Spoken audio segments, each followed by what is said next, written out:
Welcome everyone to Raceface TV. We've got a great show lined up for you tonight. We're going to start with 9-year-old karting world champion Brent Cruz and Nitro kart owner Nick Tucker. They will be joining us from the GoPro Motor Complex in Mooresville, North Carolina. But first, let's go out to our Raceface driver updates. We're going to begin with Anthony Alfredo. He was at Hickory Motor Speedway last weekend in the Fall Brawl, and he brought his number 8 Junior Motorsports late model across the finish line in first place. Congratulations, Anthony. So what's up next? Anthony will be at the Rodney Cook Classic at Ace Speedway in Ellen, North Carolina on October the 28th. Now, Sheldon Creed was at Kansas Motor Speedway competing in the final race of the season for the ARCA Series in the Kansas 150.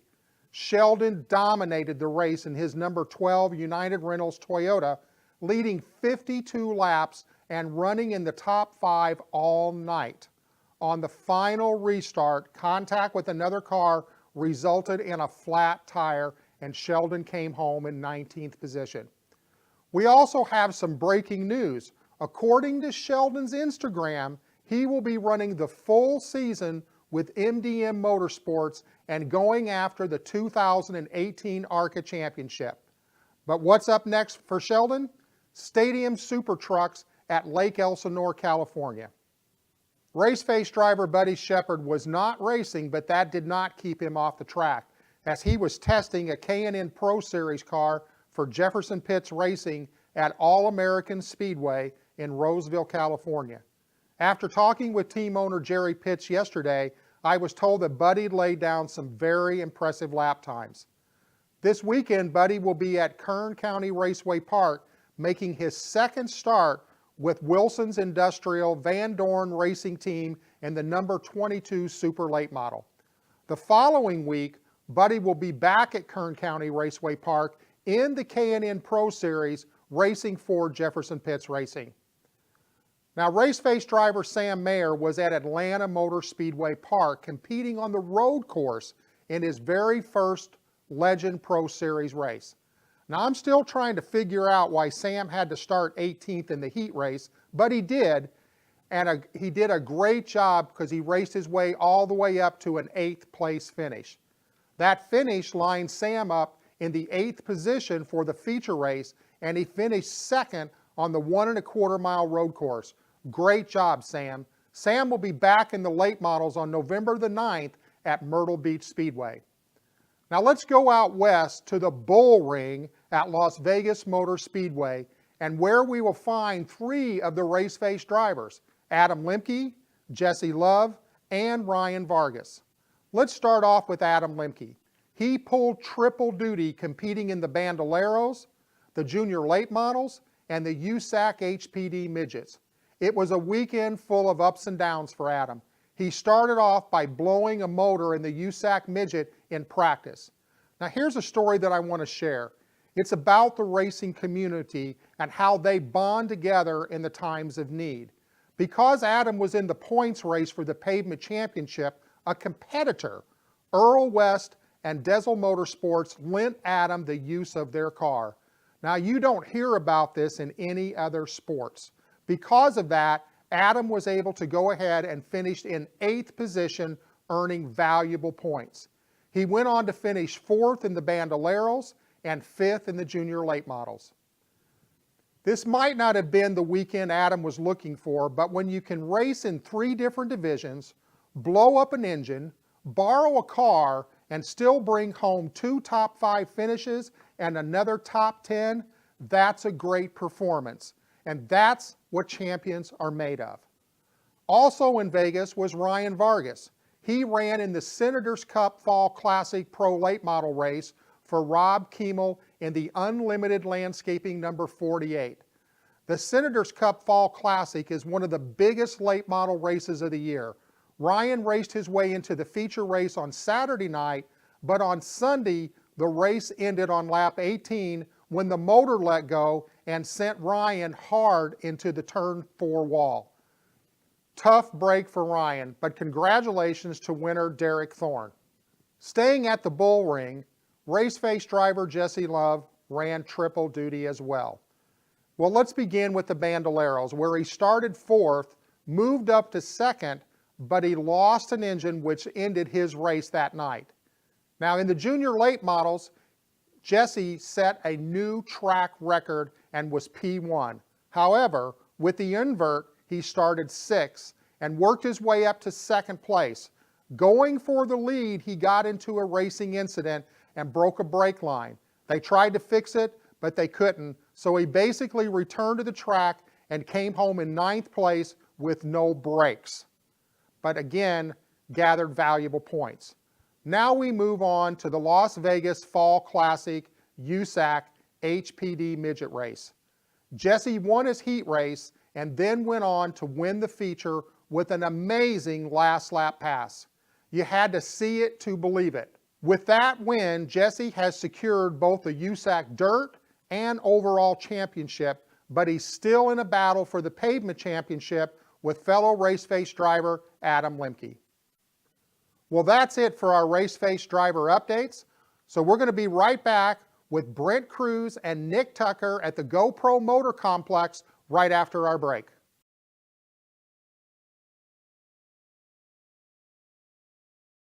I'm JDRF. I am JDRF. I'm JDRF because... I am JDRF. Because... Type 1 diabetes is hard. I am JDRF because I advocate. Because I am helping research progress. Because I am part of a community of hope. Because I believe we can find a cure. I'm JDRF because I'm gonna beat this. Type 1 diabetes won't hold me back. We are JDRF. We are JDRF because we do big things. We are JDRF Because they're the ones at the front lines doing what we need. every morning when I wake up. I am JDRF. I am JDRF because I want an artificial pancreas. Because I am the mother of a type 1. Because I'm a fighter. Because I believe in them.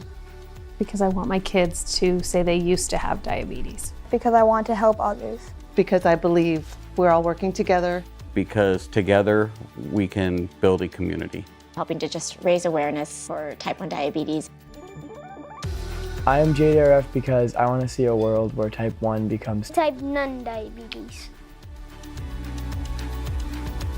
I am JDRF because I want a cure.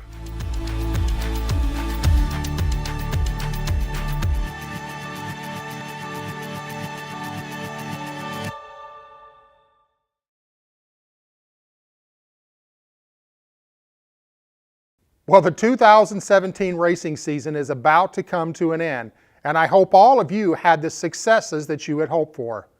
Now it's time to focus on 2018. Yes, for the true racer, there is no downtime, and the real race is starting now. And that's the race for sponsorship dollars. Are you ready? If you're looking for a competitive edge, then I encourage you to check out Raceface University. This is an 8-week online course that's geared to give you both a competitive advantage on and off the track. Go to racefaceuniversity.com. You'll be glad you did. I am NASCAR late model driver Ryan Vargas, and you are watching Raceface TV. Well, welcome back, everyone. As I said earlier in the show, we're now going to go up to Charlotte, North Carolina at the GoPro Motorplex, where we're going to find World Kart Champion Brent Cruz and Nitro Kart owner Nick Tucker. How are you guys doing this evening?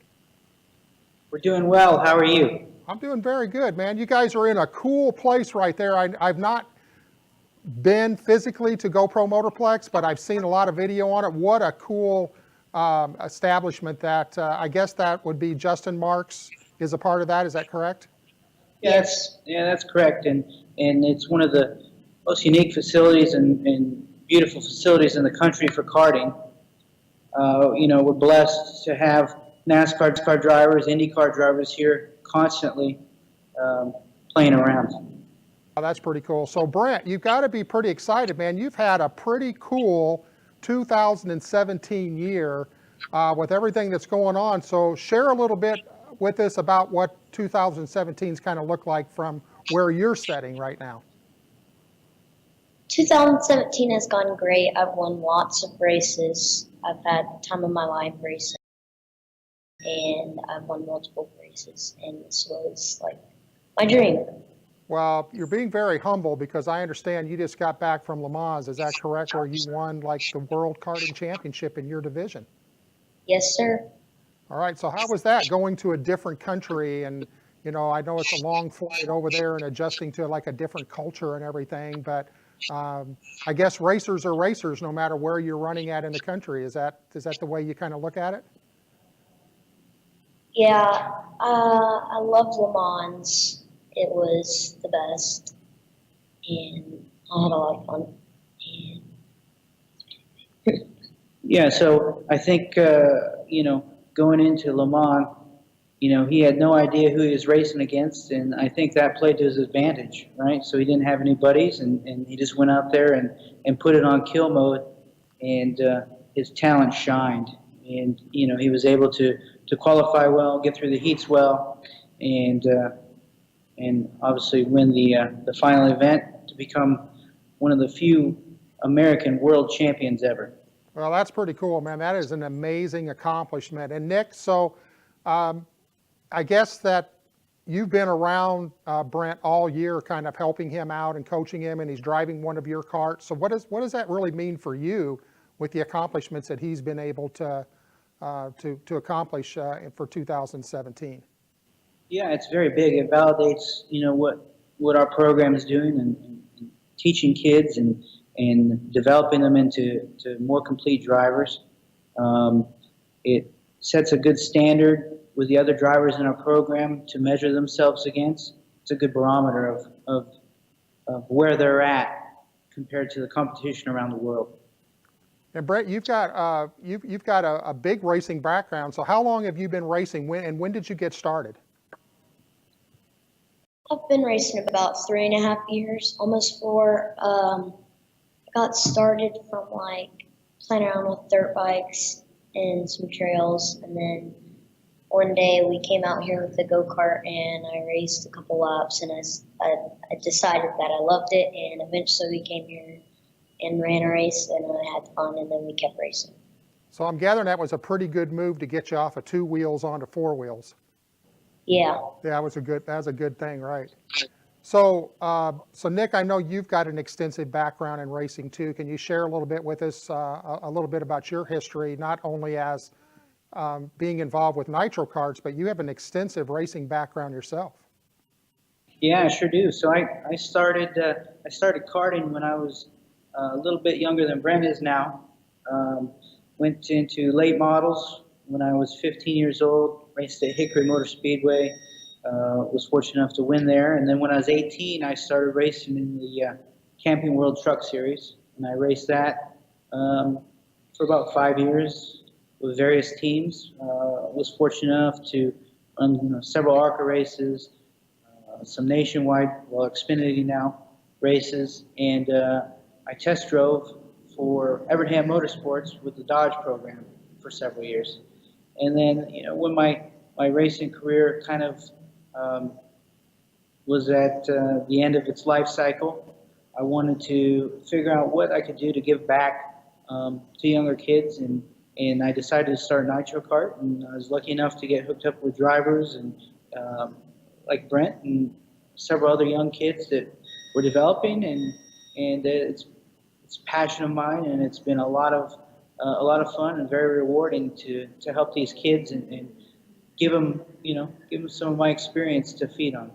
Well, that's the one thing that we've got in common. That's what Raceface brand development's all about. That's what Raceface TV was all about, was giving notoriety to these young drivers to get them exposed so that when they get up to the level that they already have that fan following. And Brent, I've got to basically think that you've got a massive following now. I mean, you race all over the country.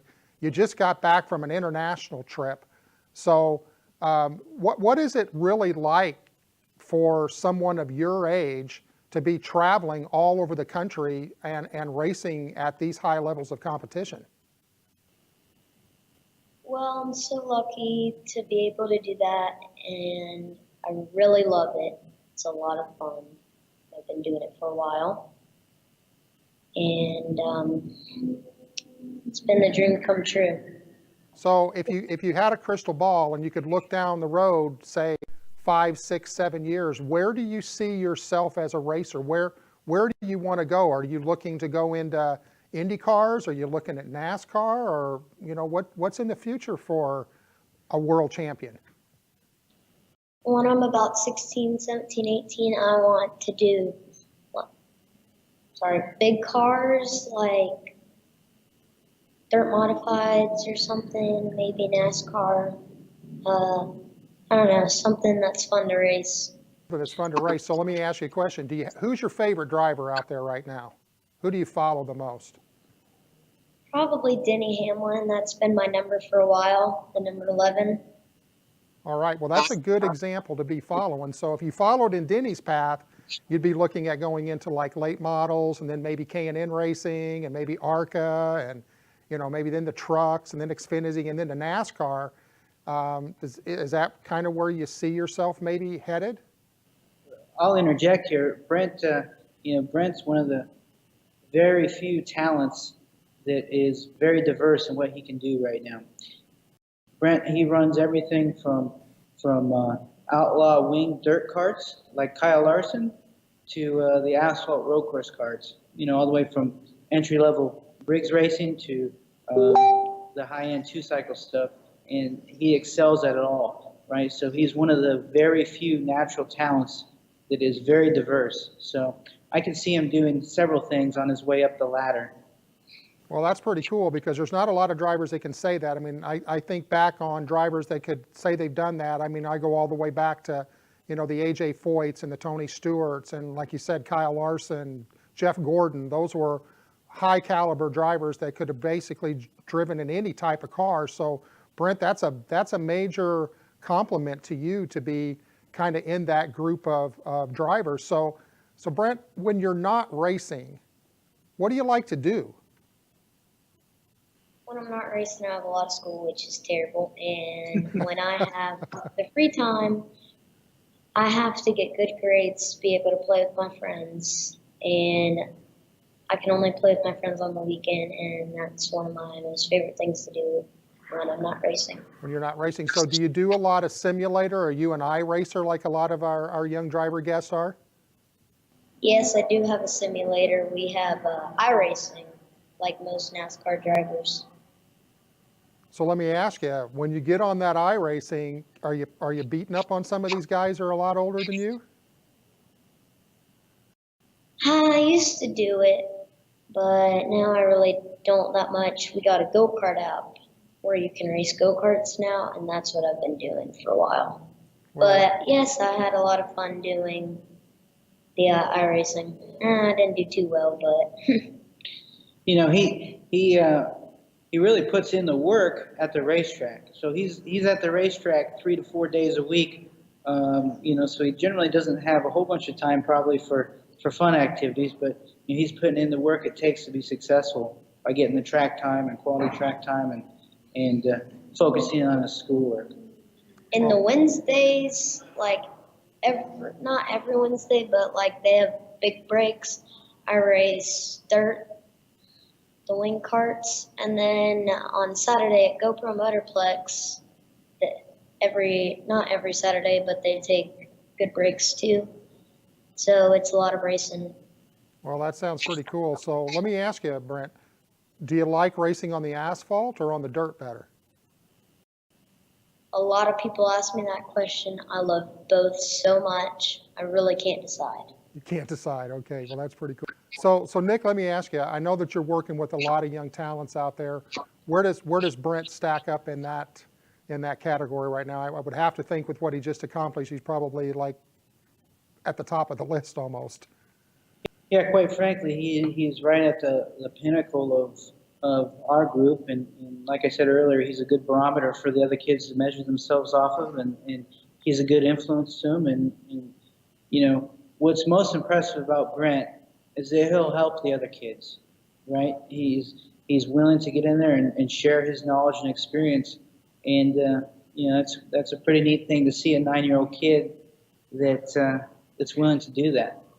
Yeah, that's very cool. Don't ever lose that thing. So Nick, talk to us a little bit about Nitro carts and tell us what makes a Nitro cart really special, so that some of our young kids that are out there right now looking to getting into carts, why would they maybe want to look at contacting you about getting one of your chassis? Our chassis is just really a very, very solid base. You don't have to chase the setup around very much, so you can kind of focus on the driver, the kid, right? Instead of chasing around the chassis. So that's a big advantage when you're young, working with young kids, is you don't want to be searching for setups. You want to be able to kind of hit the track running and be able to focus and work on the driver. Well, I know that you've got a successful business out there. I think it's great that you're helping a bunch of young kids. Like I said, that's something that we have in common. So last question, Brent.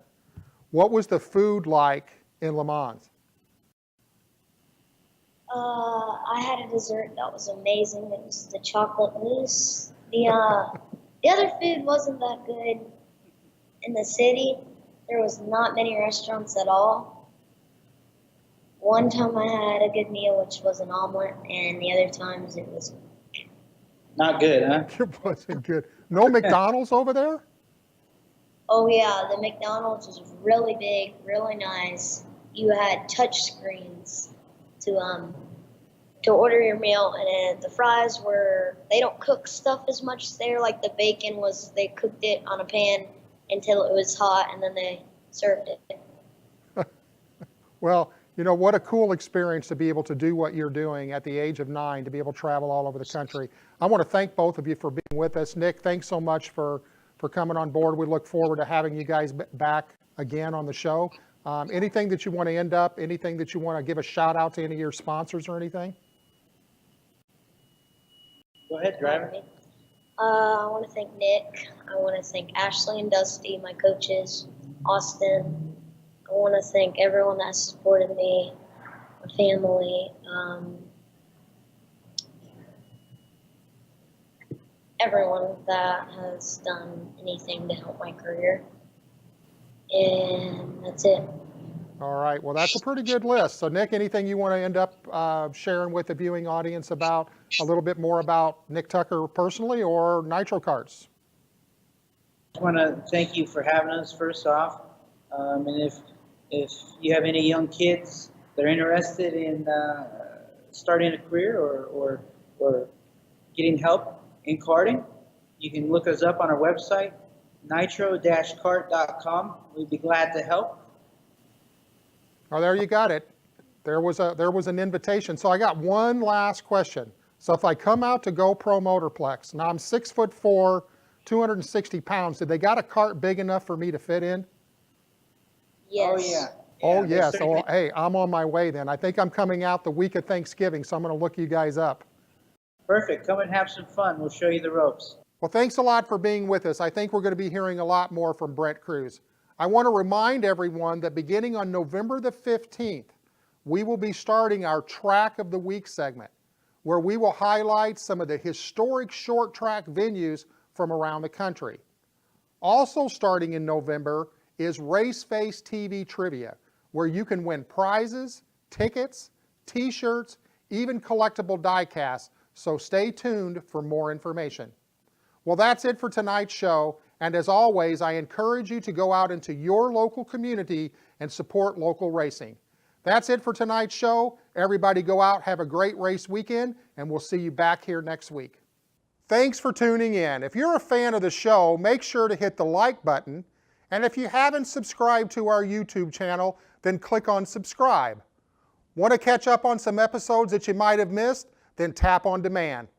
That's it for this week, and as always, go out and support racing at your local track.